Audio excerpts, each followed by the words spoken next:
वक्त कैसे करवट ले लेता है, मिजाज कैसे बदल जाते हैं, और फिर बात अगर सियासत की हो तो सुर कैसे बदल जाते हैं। अब अगर आपको ये जानना हो तो आइए हमारे राजस्थान देखिए, हमारे मंत्रियों के बयान समझिए, सोचिए और जानिए कि आखिर एक कुर्सी की खातिर क्या क्या से क्या हो जाता है। नमस्कार, मैं हूं आपके साथ प्रदीप आजाद। सबसे पहले जरा इस तस्वीर पर नजर डाल लीजिए। ये तस्वीर है सूबे के मंत्री अशोक चांदना के एक उस ट्वीट की, जिसे देखने और पढ़ने के बाद साफ जाहिर होता है कि वो वाकई अपनी ही सरकार से कितने परेशान हैं, जिन्होंने खुद की मंत्री पद की कुर्सी को जलालत भरी बता डाला। जाहिर सी बात है, जब पब्लिक डोमेन में इस तरह की इबारत सामने आई तो हड़कंप भी मचना था और सरकार में खलबली भी। लेकिन इसके बाद सूबे के सरदार ने इसे कोई खास बात नहीं बताई, बस इतना कह दिया कि हो सकता है चांदना टेंशन में हो, परेशान हो, इसलिए ऐसा कह दिया हो। खैर, सूबे के मुखिया ने तो अपनी पूरी कोशिश की कि कैसे भी डैमेज कंट्रोल हो जाए।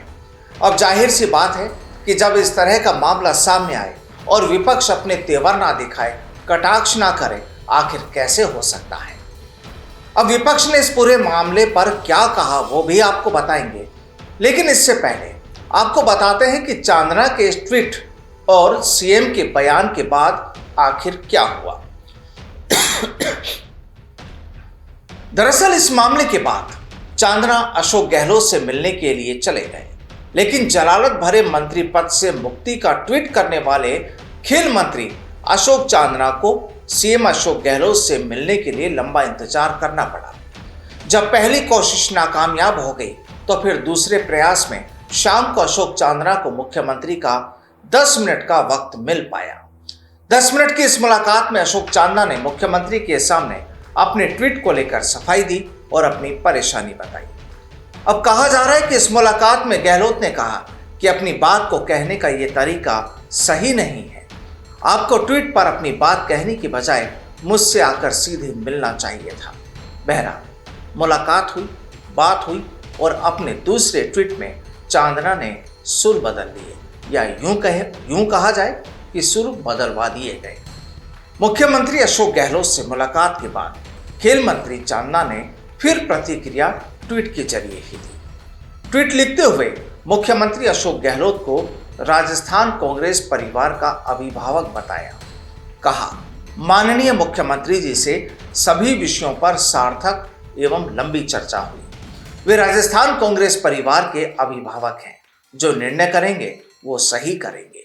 बीजेपी अपना घर देखे, कांग्रेस परिवार मिशन 2023 के लिए एकजुट है और लामबंद है। अब आपको बता दें कि चांदना से पहले भी सरकार को समर्थन दे रहे कई विधायक और एक मंत्री भी अफसरशाही के खिलाफ खुलेआम विरोध दर्ज करा चुके हैं। तो आइए अब चांदना के इस खेले के बाद भाजपा ने अपने तेवर किस तरह दिखाए वो जानते हैं। दरअसल चांदना के इस्तीफे की पेशकश के बाद बीजेपी ने निशाना साधा डाला। बीजेपी प्रदेश अध्यक्ष सतीश पूनिया ने कहा कि ये बड़ा कंट्राडिक्शन है।